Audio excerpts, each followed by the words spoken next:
Bueno, estamos iniciando este tema de bienes intangibles, donde nos estamos refiriendo a estos dos grupos que forman parte de bienes intangibles, que son los bienes inmateriales y los cargos diferidos. ¿Sí?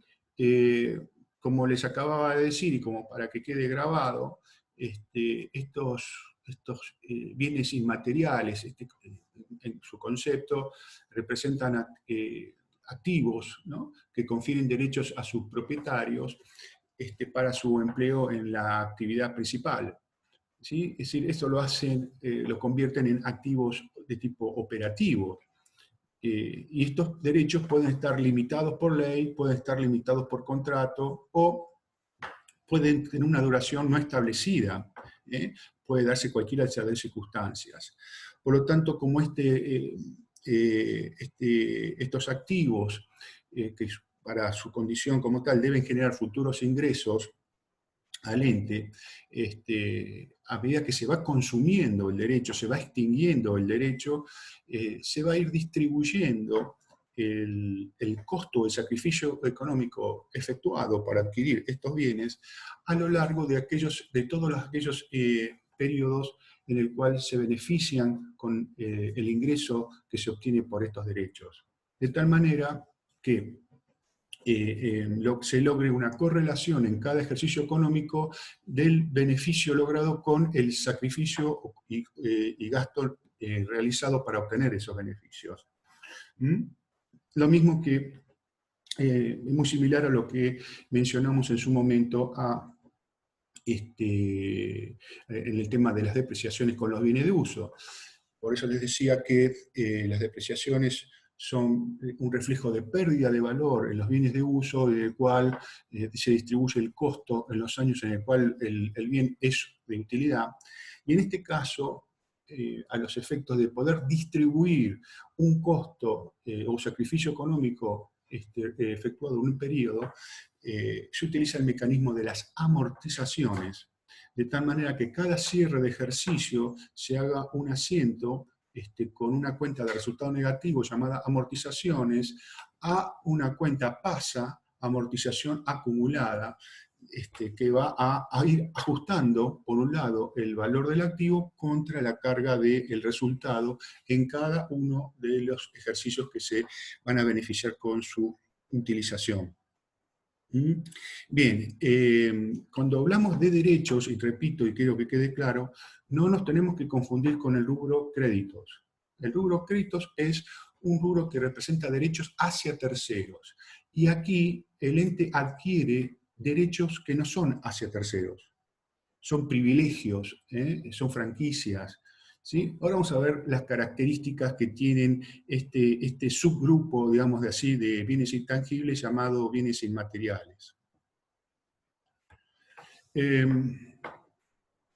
Las características, fíjense, expresan un valor cuya existencia depende de la posibilidad de producir ingreso. O sea, esta es la condición necesaria para que sea considerado activo. Si hay una erogación o un valor que no representa la posibilidad de obtener futuros ingresos, no puede ser considerado como activo. No son corpóreos, que es la característica de los inmateriales, ya que estamos dentro de los intangibles, no hay un cuerpo que identifique a simple vista el bien. Se emplean en la actividad principal del ente, eso es lo que lo hacen de tipo carácter operativo.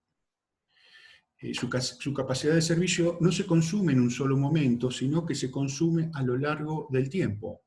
¿Sí? Eso es lo que recién aclaraba con respecto a la extinción del derecho. El derecho se va consumiendo a lo largo del tiempo y por lo tanto eso hace que se utilice el mecanismo de las amortizaciones para reflejar ese consumo o esa extinción de derecho. No representan derechos hacia terceros, lo que acababa de mencionar, y no se adquieren o desarrollan para su venta. Ustedes fíjense que de todas estas características que estamos hablando, si le sacamos la condición de no corpóreos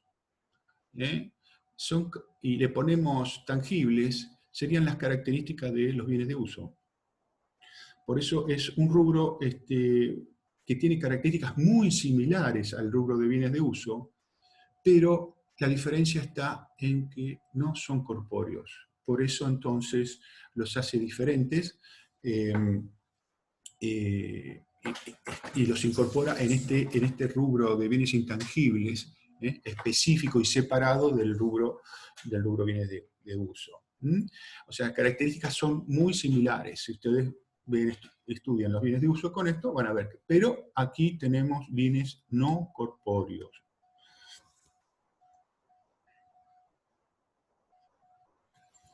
Bien, el valor de incorporación, como todo activo, se da su valor de costo. Estos bienes pueden ser adquiridos o desarrollados por el propio ente. Y al igual que en los casos anteriores, está dado por el precio de compra y los gastos necesarios.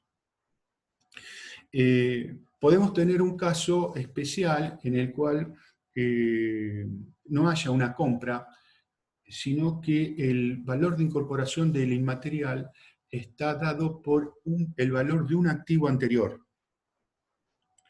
Esto se da en el caso de las patentes de invención, que ahora vamos a explicar un poquitito, cuando son desarrollados por la propia empresa. Cuando son desarrolladas por la propia empresa no hay una cuenta de patentes de invención. Hay un gasto de investigación y desarrollo, y que forma un activo, y cuando se logra la inscripción en el registro de patente del invento, entonces ese activo que está cargado disminuye contra la cuenta de patentes de invención. En ese caso, entonces, se da que aquí no hay una compra, sino que el costo está dado por el valor del activo anterior, que se consume para darle origen a la cuenta patente de invención. Ahora lo vamos a ver cuando estemos en los ejemplos. Pero bueno, en definitiva, estos bienes pueden ser, como les decía, adquiridos o pueden ser desarrollados en el caso que les mencionaba, el caso de una patente de invención. Y acá tenemos los principales componentes de este rubro. Puede haber algunos más, pero por lo menos son los que se mencionan en el trabajo práctico 20, que es este trabajo teórico 20, le voy a pedir a ustedes que lo realicen de deber, ya que prácticamente es muy sencillo. De haber entendido esto, de haber incorporado todos estos conocimientos, ahí tiene una serie de vocabularios sueltos y después tienen que completar esos vocabularios en la línea de puntitos de cada una de los enunciados. Así que este trabajo 20 de teoría de activos intangibles se los doy como ya de deber. Cualquier duda la semana que viene lo aclaramos. Ahí tenemos, en primer lugar, el primer componente, marcas, ¿sí? Tenemos las marcas. Las marcas son nombres de fantasía que se identifican con algún producto o servicio de una determinada empresa. Estos nombres de fantasía son inscriptos en un registro de marcas. Existe un registro de marcas para proteger a las empresas de aquellos otros entes que quieran imitar o producir con una imitación del producto que la empresa realiza. Por lo tanto, entonces, existe un registro de marca que puede ser propio de la empresa. También puede haber la posibilidad de adquirir una marca pagándole al titular de la misma para incorporar esa marca en algún producto, artículo que quiera poner en el mercado. Pero bien, muchas veces estas marcas justifican su adquisición cuando representan un producto de prestigio, de renombre. Bien, eso con respecto al tema de las marcas. Las patentes, que recién acababa de mencionar, las patentes de invención. Las patentes de invención otorgan el derecho exclusivo de uso de una determinada fórmula de producción, ¿no? O fórmula química o de un medicamento, ¿sí? Por un plazo limitado por ley. Quiere decir entonces que estas patentes de invención pueden ser adquiridas, ¿sí?, a su titular para poder elaborar o utilizar ese procedimiento o fórmula de producción, ¿sí?, o también puede ser desarrollada por la propia empresa. ¿Sí? Por ejemplo, hoy en día estamos viendo que el mundo está con el tema del coronavirus, todo el mundo en sus laboratorios están tratando de lograr obtener una vacuna. Si bien ya por ahí está apareciendo el nombre de algún producto, digamos, medicinal para combatir este flagelo, eso es una patente de invención. El que descubra y obtenga una vacuna que sea eficiente para poder eliminar este virus, va a tener una patente, un registro de la patente de invención. Y cualquiera que quiera fabricar ese medicamento va a tener que pagar a su titular un derecho para poder hacer uso de esa patente. Por lo tanto, entonces, la patente de invención puede ser adquirida, como bien le decía, o puede ser desarrollada. La empresa puede realizar investigación para lograr el descubrimiento de algo que produzca una fórmula, genere una fórmula medicinal o un procedimiento de producción, y una vez que se logra ese descubrimiento, se inscribe en un registro de patentes, a los efectos de que al titular le dé ese privilegio de la titularidad del invento. ¿Sí? Por lo tanto, entonces, esas son las dos formas de poder incorporar una patente. Cuando la patente es desarrollada, todo gasto que el ente está realizando en cuanto a su investigación, llamémosle honorarios profesionales, sueldos, materiales de investigación, energía, bueno, todos los gastos que se necesiten para descubrir algo se van activando en una cuenta que forma parte del rubro cargo diferido, que lo vamos a ver después. Y hasta tanto y cuando no se logre el descubrimiento, todos los gastos se van activando en esa cuenta del rubro cargo diferido, que se llama gastos de investigación y desarrollo. Por lo tanto, entonces, cuando se logra el descubrimiento y se otorga la inscripción en el registro de patentes de invención, a partir de ese momento nace una cuenta patrimonial activa llamada patente de invención, que se debita por el valor del activo anterior, ¿sí? El activo generado por los gastos de investigación y desarrollo. Por eso hoy les comentaba que dentro del valor de incorporación puede darse esta posibilidad, ¿sí?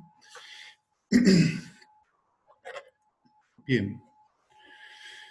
Si hay algo, si voy ligero o no se entiende o no me escuchan, me indican si vamos bien.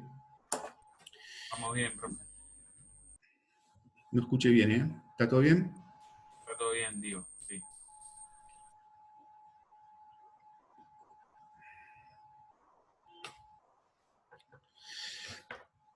Es decir, entonces, que cuando nos hablamos de estos bienes, no es que pueden generar ingresos, se supone que van a generar ingresos, respondiendo a una pregunta que lo veo por chat.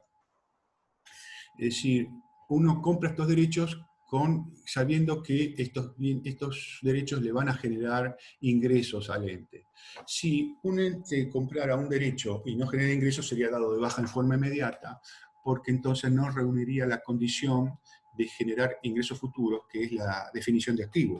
No nos olvidemos que es una condición en la definición de activo, todos aquellos bienes que son adquiridos.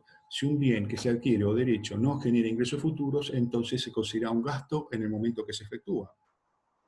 Se mantienen bajo esta condición de activos porque el ente estima que le va a generar futuros ingresos.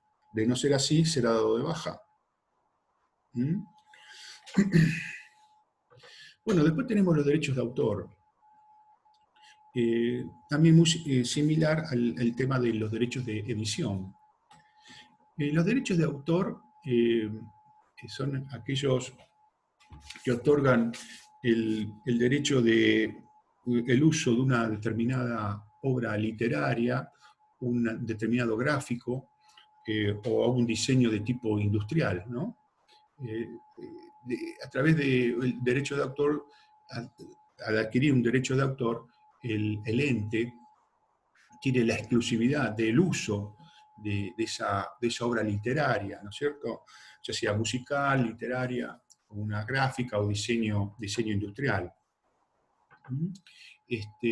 Por lo tanto, entonces, si el ente adquiere este tipo de derecho, puede utilizar en forma ilimitada ese derecho, ya que tiene la propiedad del mismo.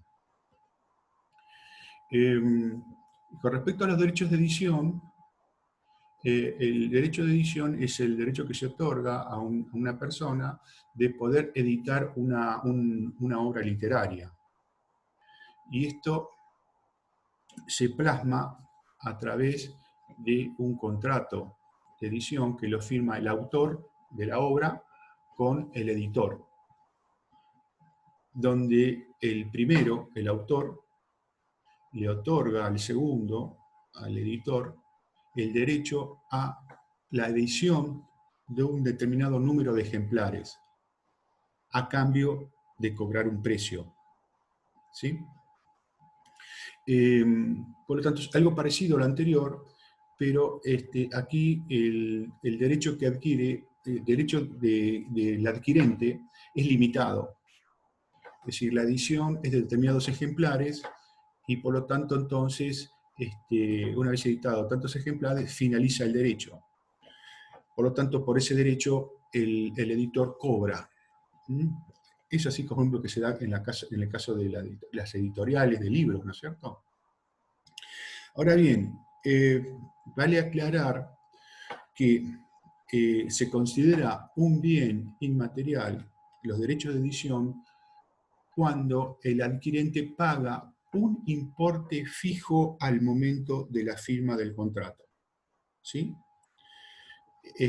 Si el ente adquiere un derecho para editar libros y a la firma del contrato abona una suma fija, ¿no es cierto?, al autor, esos derechos forman un activo inmaterial o bienes inmateriales. ¿Por qué? Porque está haciendo un pago hoy de un derecho que espera que le va a generar futuros ingresos en el futuro, futuros ingresos. Ahora, si el contrato pacta de que el adquirente le abona al autor un porcentaje de la edición en la medida que se vaya haciendo la venta, es decir, un determinado importe, cada vez que se vende se le paga, cada vez que se vende los libros se le paga al autor.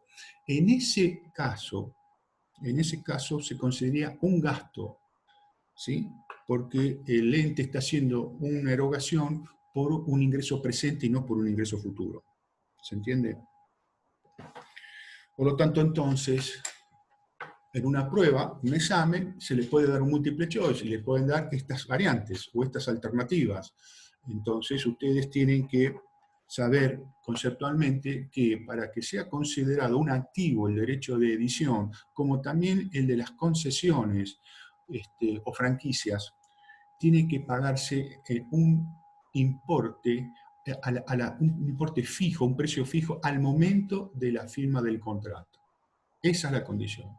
Si se pacta, repito, un porcentaje sobre el monto de las ventas que se van a hacer sobre las ediciones, entonces en ese caso no va a formar parte del activo porque se trata de una erogación o un costo que el ente está haciendo por un ingreso ya efectuado. Bien, La llave de negocios. La llave de negocios por eso es algo que más se conoce, ¿no es cierto? Es un tema que se conoce cuando se adquiere un fondo de comercio. El, el valor llave es el precio que el ente paga por la adquisición de un fondo de comercio que tiene ventajas competitivas.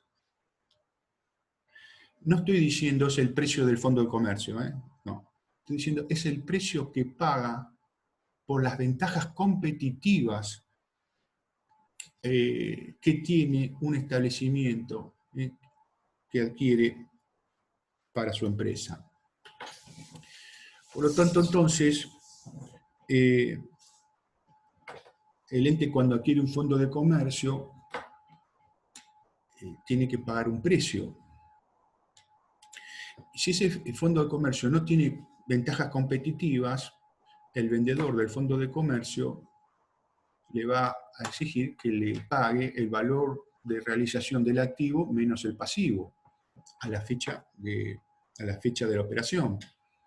Si el activo da 10.000 pesos y el pasivo es 7.000, le diría, bueno, dame 3.000 pesos y te entrego el fondo de comercio, que sería todas las mercaderías, las estanterías, todo lo que forma parte del local comercial.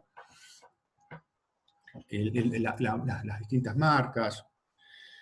Pero puede suceder que el negocio esté ubicado en un determinado centro comercial, que el negocio tenga una clientela ya reconocida, que el producto que se comercializa sea un producto de renombre, de calidad propia de ese negocio, que la atención de las personas que lo atienden tiene una capacidad de atención, una preparación, una formación que hace que ese negocio haya sido importante en el mercado. En esas circunstancias, ahí estoy nombrando un montón o varias ventajas de tipo competitivas. Por lo tanto, al adquirir este tipo de negocios con ventajas competitivas, le va a asegurar al adquirente del fondo de comercio que va a obtener ganancias por encima de la media de cualquier otra inversión similar. ¿Sí? En otras palabras, no es lo mismo comprar un fondo de comercio en calle 8 y 48 que comprarlo en un lugar descampado, un negocio en un lugar descampado. ¿Sí? Siendo el mismo negocio, la misma mercadería, las mismas deudas. En ese lugar descampado no hay valor llave. En cambio, si ustedes compran un fondo de comercio en calle 8, calle 12, zonas comerciales, arterias con mucha circulación de gente, que le aseguran por supuesto estoy hablando en épocas normales, ¿verdad? Obvio que en este momento está todo parado, pero son arterias, ustedes sí conocen que son arterias comerciales importantes. Por lo tanto, entonces, se paga un valor llave. Y de ahí la definición, el precio que se paga por poseer el fondo de comercio que se adquiere ventajas competitivas. Por lo tanto, entonces, el valor de incorporación del valor llave va a estar dado por el valor del fondo de comercio, el precio que se paga por la adquisición del fondo de comercio, menos el activo y pasivo, menos la diferencia del activo y pasivo, o sea, el patrimonio neto de dicho fondo. Ese mayor valor que se está pagando por el patrimonio neto que se adquiere es lo que cuantifica el valor llave. Lo van a encontrar por ahí con otras definiciones, como por ejemplo que es el valor actual de las sobreutilidades futuras.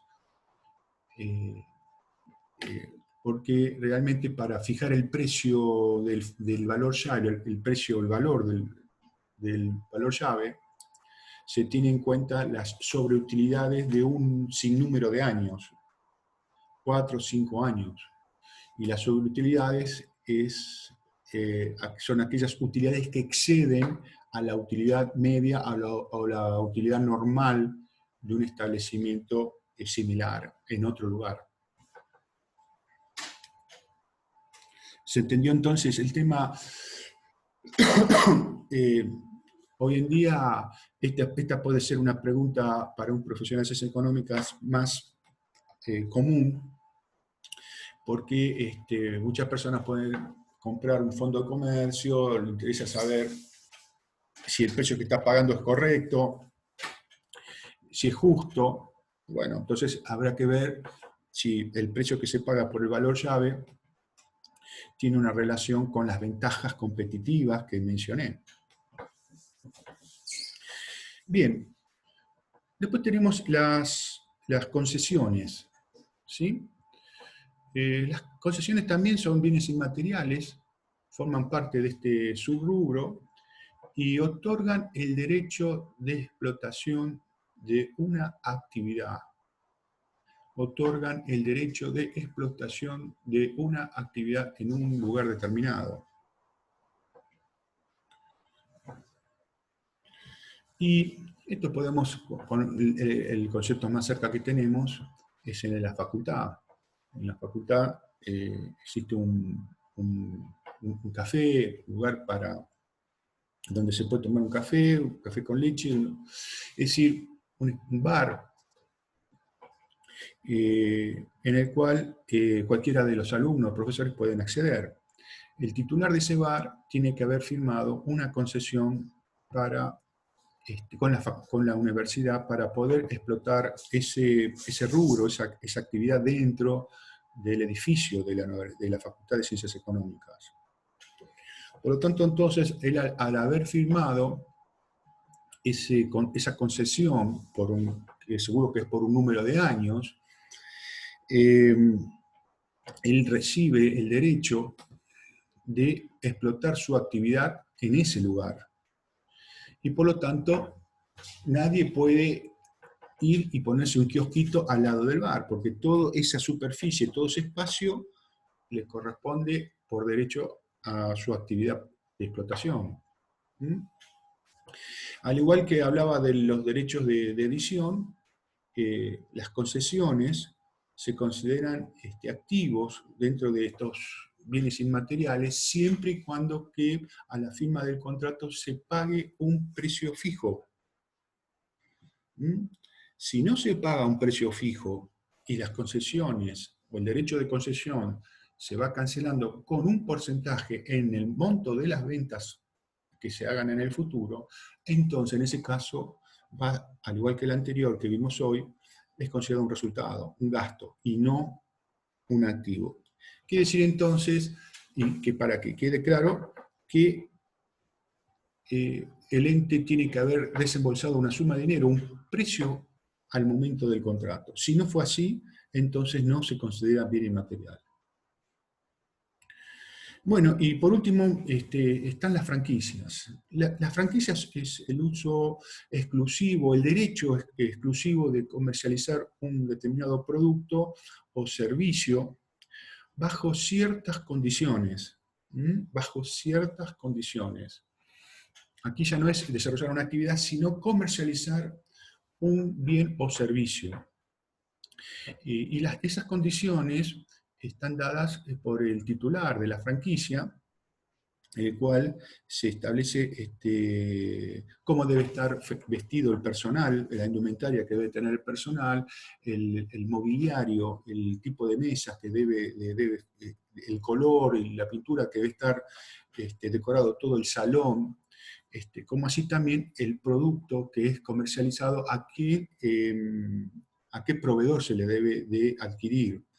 Es el caso de las cadenas de McDonald's, el Burger King, es decir, que ustedes los ven por el centro, comer una hamburguesa, el titular de ese negocio firmó una franquicia por el cual entonces debe de reunir su local de explotación las mismas características que las otras franquicias adquiridas. Uno va a un McDonald's y son casi todos iguales, mismo mobiliario, el mismo tipo de silla, color, las chicas, los muchachos, todos con su uniforme, delantales, etcétera, etcétera. Ese es el derecho de franquicia y se paga un importe al momento del contrato. para obtener ese derecho de exclusividad de comercialización. Por lo tanto, entonces, acá en estos ejemplos que estamos viendo, ¿eh? Todos estos ejemplos implican un costo para el ente en el caso de ser adquirido, ¿no es cierto? También en el caso de ser desarrollado por el ente en el caso de las patentes. Por lo tanto, entonces, sería injusto que un solo ejercicio soporte el costo o sacrificio económico que el ente realiza para adquirir estos activos, cuando estos activos van a generar beneficio no solamente en este ejercicio, sino en ejercicios futuros. Por lo tanto, entonces, a la fecha de cierre, corresponde realizar la amortización de estos activos, de tal manera que se le asigne una fracción de ese sacrificio económico a cada ejercicio que se beneficia con los ingresos que generan.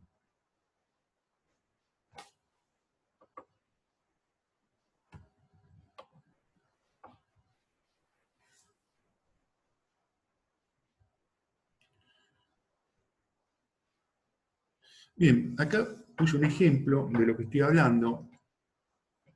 En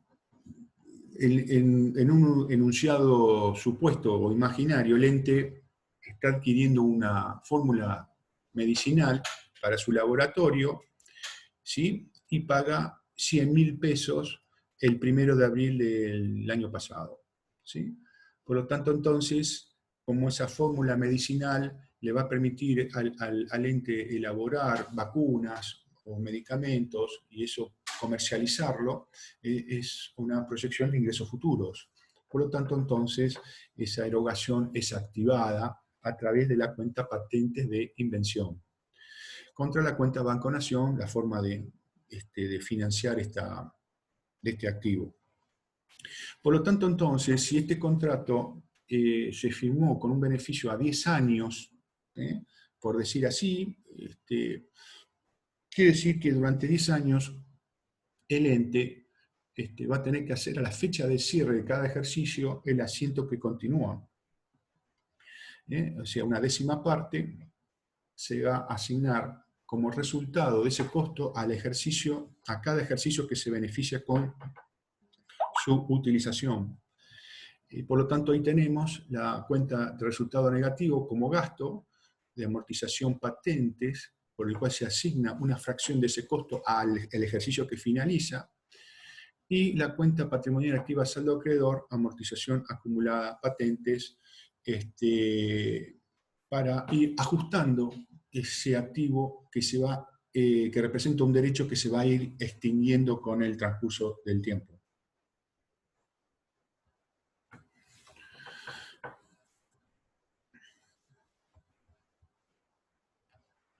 Bien,